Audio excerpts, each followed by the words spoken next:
berada di SMP Negeri 1 Tukemberua di Kabupaten Nias Utara. Dan saat ini saya tidak sendiri, tetapi saya sedang bersama dengan Bapak Poera-Era Telang Banua sebagai Kepala Sekolah SMP Negeri 1 Tukemberua. Baik, selamat pagi Pak Telang Banua. Pagi Bu. Bagaimana kabarnya Pak? Sehat selalu. Baik Pak, maaf saya meminta waktu Bapak sebentar. Udah berapa lama Bapak menjadi kepala sekolah di SMP Negeri 1 Tukemberua ini Pak? Baik Bu, saya jadi kepala sekolah di sini kurang lebih 2 tahun dan langsung didefinitifkan di sini. Jadi itu mulai tahun 2022 tadi. Oh, luar biasa Pak ya. Iya Pak. Berarti selama menjadi sebagai pemimpin di sekolah kita ini pasti banyak tantangan, banyak kasus yang dihadapi Pak ya. Jadi bagaimana Bapak menghadapi kasus-kasus yang Bapak hadapi di sekolah kita ini Pak? Yang pertama dalam menghadapi kasus itu kita melihat dulu kasus apa yang kita hadapi, dan setelah kita lihat kasus apa yang kita hadapi, baru kita mengidentifikasi langkah-langkah apa yang akan kita lakukan pada kasus-kasus dimaksud. Oh iya Pak ya, baik Pak. Selama ini bagaimana Bapak dapat mengidentifikasi kasus-kasus yang merupakan dilema etika atau rujukan moral Pak? Baik Bu, yang pertama kami lihat dan kami mengidentifikasi dulu apakah di kasus itu ada aturan yang dilanggar atau tidak. Nah, kalau ada aturan yang dilanggar, maka kita mencari apakah aturan itu, kita mencari antara benar dan salah. Ya. Kemudian jika ada pelanggaran aturan, maka bisa jadi pertentangannya antara benar dan benar. Gitu ya Pak ya. Berarti dilihat dari sisi aturan yang dilanggar, apakah aturan itu bertentangan antara benar dan salah, gitu ya Pak ya. Baik Pak. Selama ini bagaimana Bapak menjalankan pengambilan keputusan di sekolah kita ini, terutama untuk kasus-kasus yang dimana ada dua kepentingan yang sama-sama benar atau sama-sama mengandung nilai kebajikan? Baik Bu, jika kita menghadapi kasus ini, maka jika kasusnya kedua-duanya sama-sama benar, biasanya kita melakukan identifikasi Bu, terhadap pihak-pihak yang terlibat, dan juga kita mengedepankan kepentingan orang banyak daripada kepentingan individual. Berarti mengedepankan kepentingan orang banyak gitu ya Pak ya. Baik Pak, terima kasih Pak. Untuk pertanyaan selanjutnya Pak ya. Banyak sekali pertanyaan kami ini Pak. Langkah-langkah atau prosedur apa yang biasa Bapak lakukan selama ini? Nah, prosedur yang kita lakukan yang pertama mengidentifikasi. Nah, kenapa masalah itu bisa terjadi? Nah, kemudian siapa saja yang terlibat? Nah, kemudian siapa saja yang akan terkena dampaknya terhadap masalah yang terjadi itu. Oh, berarti ditempuh dengan mengidentifikasi masalah. Baik Pak. Untuk pertanyaan selanjutnya Pak ya, hal-hal apa yang selama ini Bapak anggap efektif dalam pengambilan keputusan pada kasus-kasus dilema etika? Ya, baik Bu, hal yang efektifnya yaitu dengan melakukan pengujian kepada publik terhadap keputusan yang kita ambil itu. Apabila keputusan sudah kita ambil, apakah keputusan itu ada yang keberatan dan tidak layak jika diketahui oleh publik. Ya, berarti dalam mempertimbangkan keputusan itu adalah harus sesuai dengan supaya tidak ada pihak yang dirugikan ya Pak ya. Baiklah. Hal-hal apa saja yang selama ini merupakan tantangan dalam pengambilan keputusan pada kasus-kasus dilema etika Pak? Nah, memang tantangan dalam kasus dilema etika ini agak sedikit unik ya. Kenapa? Karena kita harus mengambil suatu keputusan yang sama-sama benar. Nah, tetapi kita harus memilih salah satu yang harus diprioritaskan atau yang harus didahulukan. Begitu Pak ya, berarti memilih salah satu yang dianggap penting gitu ya Pak ya. Baik Pak. Apakah Bapak memiliki sebuah tata kelola atau jadwal tertentu dalam sebuah menyelesaikan kasus dilema etika? Apakah Bapak langsung menyelesaikan di tempat atau memiliki sebuah jadwal untuk menyelesaikannya?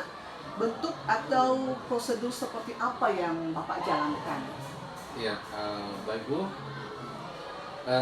Itu tergantung pada masalahnya berat atau tidak.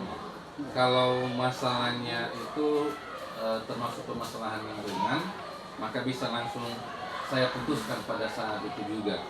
Nah, apabila permasalahannya agak berat, maka saya perlu waktu untuk melakukan langkah-langkah yang lebih jauh. Termasuk tadi mengidentifikasi masalahnya, siapa aja yang terlibat, itu semua masih saya lakukan. Oh iya Pak ya, jadi melihat sudut permasalahannya Pak ya. Oke baik Pak. Selanjutnya Pak ya.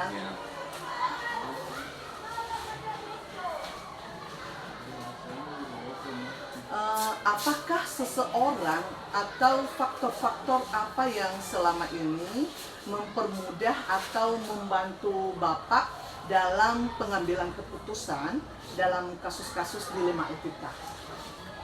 Nah baik Bu, yang faktor-faktor yang mempermudah untuk membantu dalam pengambilan keputusan itu yaitu dengan melibatkan orang-orang yang memiliki kedekatan emosional dengan orang yang mengalami permasalahan, sehingga mempermudah kita dalam menyelesaikan atau membantu menyelesaikan masalah yang terjadi. Oh, berarti melibatkan seseorang Pak ya? Iya baik Pak. Ini pertanyaan terakhir Pak dari saya. Dari semua hal yang telah disampaikan, pembelajaran apa yang dapat Bapak petik dari pengalaman Bapak mengambil keputusan dilema etika? Baik Bu, ini dilema etika ini saya dapat pelajaran yang sangat berharga. Nah, yaitu kami bisa jadi lebih bijaksana dalam mengambil satu keputusan karena melibatkan di situ beberapa hal, termasuk mengidentifikasi, menganalisis masalah, sehingga kita mengambil keputusan yang lebih tepat, sehingga ada efek positifnya bagi kami. Kami merasa lebih bijak dalam mengambil suatu keputusan terhadap suatu masalah. Oh, jadi menjadi lebih bijaksana dalam menganalisis permasalahan ya Pak ya, sehingga dalam mengambil keputusan itu betul-betul tepat dan tidak ada yang dirugikan sama sekali. Baik Pak, berhubung karena pertanyaan saya sudah selesai, saya ucapkan terima kasih banyak kepada Bapak atas waktu dan kesempatan yang telah diberikan kepada saya. Untuk itu Pak, saya tutup pertemuan kita. Sampai jumpa dan selamat pagi. Selamat pagi Bu. Baik, selamat pagi untuk kita semua. Salam dan bahagia. Saya Arniat Gea, calon guru penggerak Angkatan 10 dari Kabupaten Nias Utara. Saat ini saya tidak sendiri, tetapi saya bersama dengan Bapak Kepala Sekolah, Bapak Fobalit Gia dari SD 071024 Tanah Yael. Selamat pagi Bapak Gia. Selamat pagi Bu. Bagaimana kabarnya Pak? Baik, sehat Bu. Oh, baik Pak. Udah berapa lama Bapak menjabat sebagai kepala sekolah di SD Tanah Yael kita ini Pak? Kalau kita baru 3 tahun, jadi kita diangkat di sini dipercayakan oleh pemerintah mulai tahun 2022. Oh, luar biasa, cukup lama Pak ya? Ya, baik Pak. Berarti selama Bapak menjadi kepala sekolah di SD Tanah Yael ini, berarti banyak masalah atau kasus atau ada banyak tantangan yang dihadapi selama menjadi kepala sekolah Pak. Baik, terima kasih Bu. Selama kita kurang lebih 3 tahun di sekolah ini, memang betul yang dikatakan Ibu bahwa masalah itu ada. Baik dari dilema dari guru, siswa, dan itu semua kita ambil keputusan dengan kebijakan dan musyawarah. Terima kasih Bu. Oh, baik Pak.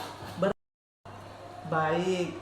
Jadi selama ini bagaimana Bapak dapat mengidentifikasi kasus-kasus yang merupakan dilema etika atau bujukan moral? Baik Bu, kalau kasus-kasus yang menimbulkan pilihan sulit karena keduanya baik dan benar, maka itu dinamakan atau disebut dilema etika. Jadi jika salah satu diantaranya adalah benar dan salah, maka itu dinamakan etika moral. Oh, berarti kasus bisa jadi ya kasus yang dihadapi Bapak itu merupakan dilema dan bujukan moral Pak ya? Iya Bu. Oh, baik Pak. Jadi selama ini bagaimana Bapak menjalankan pengambilan keputusan di sekolah ini Pak? Terutama untuk kasus-kasus di mana ada dua kepentingan yang sama-sama benar dan sama-sama mengandung nilai kebajikan. Baik Bu, terima kasih. Kasus-kasus yang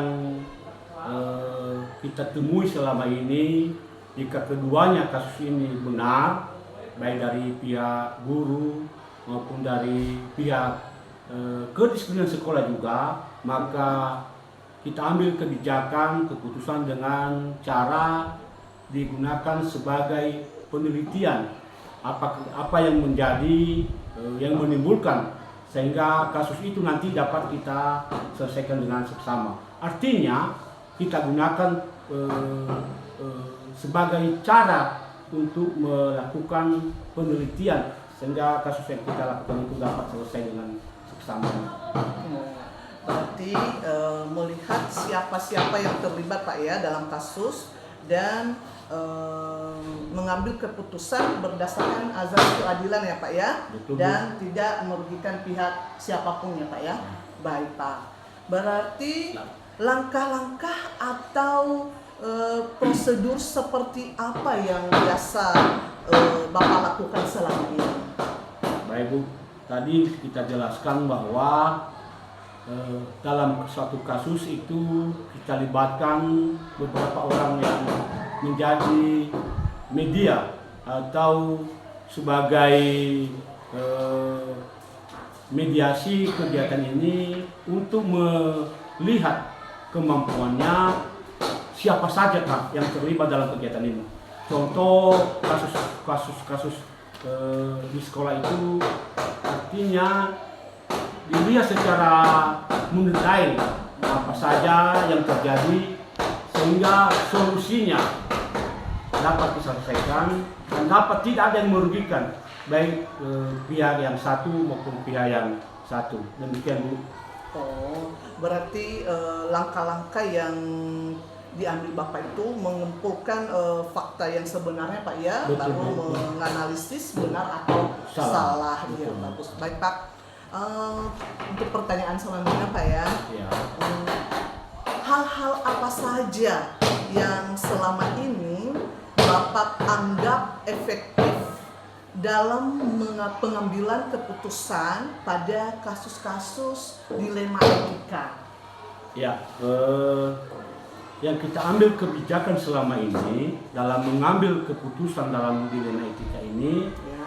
setelah kita lihat fakta-fakta tadi, mana yang lebih diutamakan, sehingga itu kita sesuaikan.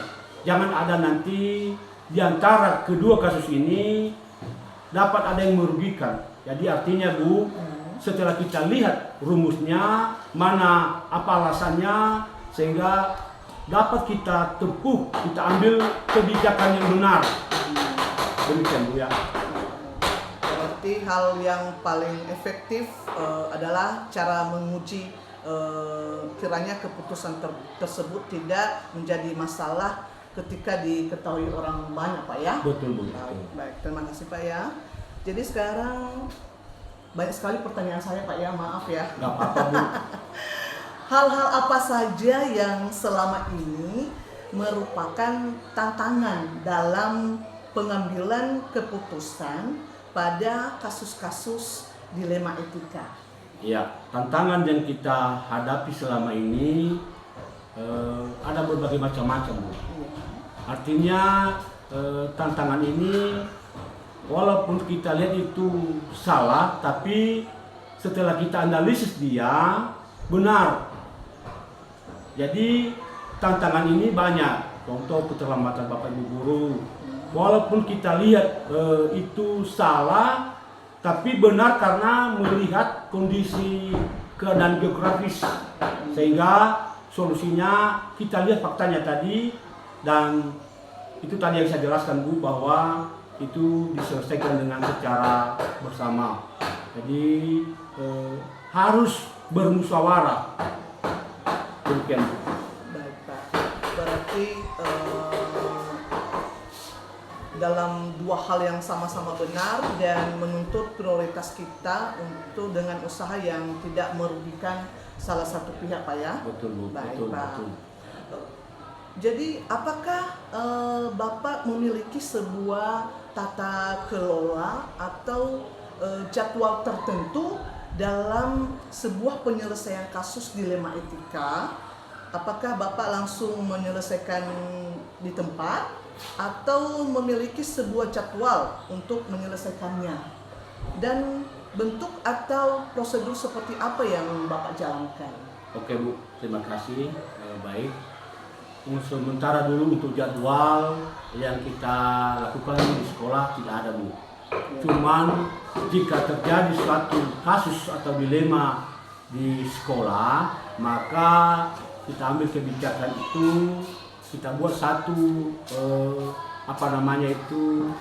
berbentuk diskusi, melihat kualitas apa kasus yang terjadi, dan tidak langsung kita lakukan eksekusinya. Kita buat pertemuan, ada beberapa tahapan sehingga kasus itu nanti dapat selesai dengan baik. Demikian Bu. Berarti dalam menyelesaikan masalah tidak ada waktu atau jadwal yang khusus Pak ya? Betul Bu. Baik, Betul. baik Pak. Lanjut Pak ya. Ya. Adakah seseorang atau faktor-faktor apa yang selama ini mempermudah atau membantu Bapak dalam pengambilan keputusan dalam kasus-kasus dilema etika? Ya, yang kita jalankan selama ini Bu, untuk menyelesaikan dilema etika itu, yaitu dengan kita menggunakan atau mengomunikasikan kepada berbagai pihak.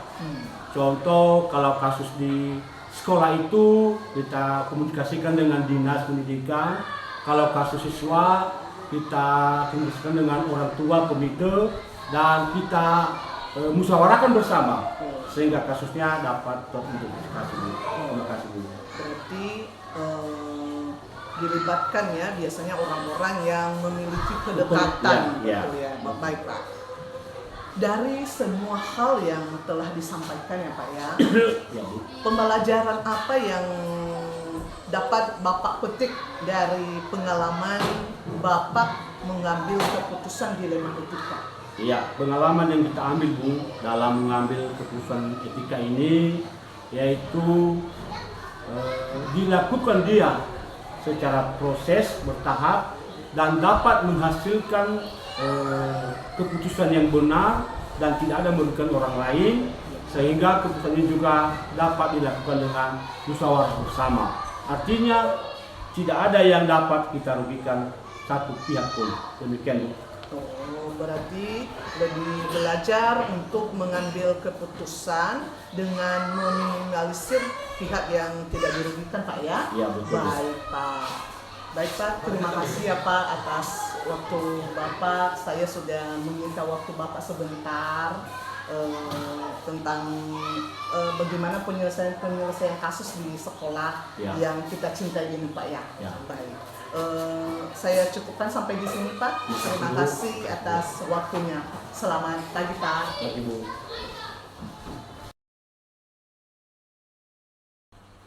Baik, selamat siang untuk kita semua. Salam dan bahagia. Saat ini saya sebagai calon guru penggerak Arnia Gia dari Kabupaten Nias Utara Angkatan 10 akan melakukan wawancara terhadap salah satu kepala sekolah yang ada di lingkungan sekolah saya berhubung tuntutan tugas dari modul 3.1 yaitu pengambilan keputusan berbasis nilai-nilai kebajikan sebagai pemimpin. Pada saat ini saya sedang bersama Ibu Kepala Sekolah SD Helera bersama Ibu Niat Ati Warubu. Selamat siang Ibu Warubu. Ya, selamat siang Ibu Arnia. Bagaimana kabarnya Bu? Sehat Bu. Baik Bu. Maaf ya Bu mengganggu waktu Ibu sebentar. Saya ingin berbincang-bincang dengan Ibu tentang pengambilan keputusan berbasis nilai-nilai kebajikan sebagai pemimpin. Ya baik Bu, silakan. Baik, Ibu di sekolah kita ini sudah berapa lama menjabat sebagai kepala sekolah? Kurang lebih 3 tahun Bu. Oh, lumayan lama Bu ya. Iya.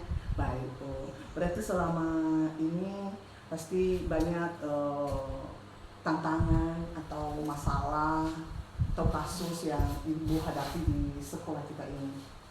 Iya, tentu sebagai kepala sekolah tentu banyak menghadapi banyak kasus baik di antara siswa maupun di lingkungan sekolah. Jadi saya melihat dari ada atau tidaknya aturan yang dilanggar. Jadi apabila aturan yang dilanggar, maka pertentangan anator benar dan salah. Nah, tetapi jika tidak terdapat pelanggaran aturan, maka bisa jadi pertentangan itu benar dengan benar. Baik Bu. Jadi selama ini bagaimana Ibu dapat mengidentifikasi kasus-kasus yang merupakan dilema etika atau bujukan moral? Nah, kasus yang menimbulkan dilema atau ketika pilihan kita itu sulit karena keduanya baik dan benar, ya mungkin itu yang disebut dilema etika. Nah, tetapi ketika kasusnya dihadapkan pada pilihan yang satu benar dan yang satu salah, maka itu disebut bujukan moral. Oh iya Bu ya, berarti tergantung kasus ya yang ditimbulkan di sekolah kita ya. Baik Bu. Jadi selama ini bagaimana Ibu menjalankan pengambilan keputusan di sekolah, terutama untuk kasus-kasus di mana ada dua kepentingan yang sama-sama benar atau sama-sama mengandung nilai kebajikan? Oh, jadi pengalaman saya ya Bu, Iya. ketika menghadapi kasus yang keduanya sama-sama benar, biasanya saya melakukan identifikasi dulu terhadap pihak-pihak yang terlibat. Iya. Ya, saya lebih dulu mengedepankan kepada kepentingan orang-orang banyak daripada kepentingan secara individu. Oh iya, berarti menghadapi kasus terlebih dahulu dengan mengidentifikasi Bu ya. Iya. Baik Bu. Jadi langkah-langkah atau prosedur seperti apa yang biasa Ibu lakukan selama ini? Nah, salah satu langkah-langkah yang biasanya saya ambil adalah yang pertama dulu saya mengumpulkan fakta-fakta yang sebenarnya, Ya. yang menganalisis benar atau salahnya dan atau adanya pelanggaran atau tidak secara aturan. Jadi mencari alternatif dari solusi, kemudian menentukan keputusan dan mencoba merenungkan kembali keputusan yang sudah diambil itu. Oh, jadi mengutamakan mengumpulkan fakta-fakta dulu Bu ya. Iya. Baik Bu. Maaf ya Bu, ada banyak sedikit pertanyaan-pertanyaan dari saya. Ya nggak apa-apa Ibu, silakan. Hal-hal apa saja yang selama ini Ibu anggap efektif dalam pengambilan keputusan pada kasus-kasus dilema etika? Nah, selama ini yang saya anggap efektif dalam pengambilan keputusan di kasus-kasus dilema etika ini yaitu terutama dulu saya akan mempertimbangkan keputusan itu baik untuk kepentingan orang banyak, ya artinya tidak ada pihak yang dirugikan. Nah, bagaimana saya melihat itu efektif ya dengan cara mengujinya kepada publik. Sekiranya putusan tersebut tidak ada masalah ketika diketahui orang banyak. Nah, Oh, begitu. iya baik Ibu ya, berarti dengan penuh pertimbangan ya Bu ya. Iya. Baik Bu. Hal-hal apa saja yang selama ini merupakan tantangan dalam pengambilan keputusan pada kasus-kasus dilema etika Bu? Ya, tentunya sih dalam mengambil keputusan itu memang banyak sekali tantangan yang kita hadapi ya. Iya Bu. Ya, terutama ini pada pengambilan keputusan yang benar sama benar. Benar. Nah, jadi kita harus memilih salah satu prioritas yang didahulukan. Jadi itu ada dua hal ya. Iya. Yang sama-sama benar. Jadi kita bagaimana kita berusaha memberikan keputusan itu yang tidak merugikan salah satu pihak. Oh, berarti Bu ya, berusaha untuk tidak merugikan salah satu pihak Iya. atau orang lain ya Bu ya. Baik Bu. Apakah Ibu memiliki sebuah tata kelola atau jadwal tertentu dalam sebuah penyelesaian kasus dilema? Apakah Ibu langsung menyelesaikan di tempat atau memiliki sebuah jadwal untuk menyelesaikannya? Bentuk atau prosedur seperti apa yang Ibu jalankan? Ya, kalau seandainya tergantung masalahnya sih Bu. Iya Bu ya. Ya, bagaimana masalahnya, berat atau ringan ya. Kalau memang masalah itu bisa kita selesaikan pada waktu yang singkat itu, Iya. ya kita selesaikan. Tetapi kalau memang masalahnya harus ditunda, ya kita membuat jadwal khusus. Jadi kalau memang kita butuh waktu untuk menganalisa lebih dalam masalah tersebut, ya kita akan mengundang beberapa pihak untuk mengambil keputusan. Oh begitu ya Bu. Iya. Jadi jika masalahnya ringan mungkin bisa diselesaikan langsung Bu Iya, ya. pada saat Berarti tergantung masalah yang dihadapi Iya. gitu ya Bu ya. Baik Bu. Untuk selanjutnya Bu ya, apakah seseorang atau faktor-faktor yang selama ini yang mempermudah atau membantu Ibu dalam mengambil keputusan dalam kasus-kasus dilema etika? Ya, biasanya sih kalau saya menghadapi masalah yang seperti ini, ya saya biasanya melibatkan orang-orang di lingkungan sekitar. Biasanya itu komite sekolah, warga sekolah, bapak ibu guru dan yang pemangku kepentingan di sekolah itu. Jadi untuk membuat satu keputusan itu saya bisa lebih mudah mengambil keputusan jika saya akan mengumpulkan orang-orang yang ada di sekitar saya. Oh, baik, Bu. Jadi melibatkan orang-orang terdekat, Bu, ya. Iya. Baik. Ini pertanyaan terakhir, Bu, ya. Dari semua hal yang telah disampaikan, pembelajaran apa yang dapat Ibu petik dari pengalaman Ibu mengambil keputusan dilema etika? Ya, pasti kita punya pembelajaran lah ya Ibu ya. Iya, Bu, ya. Terutama ini kita dalam mengambil keputusan, kita lebih bijaksana dalam menganalisis sebuah permasalahan sehingga kita dapat mengambil keputusan yang tepat.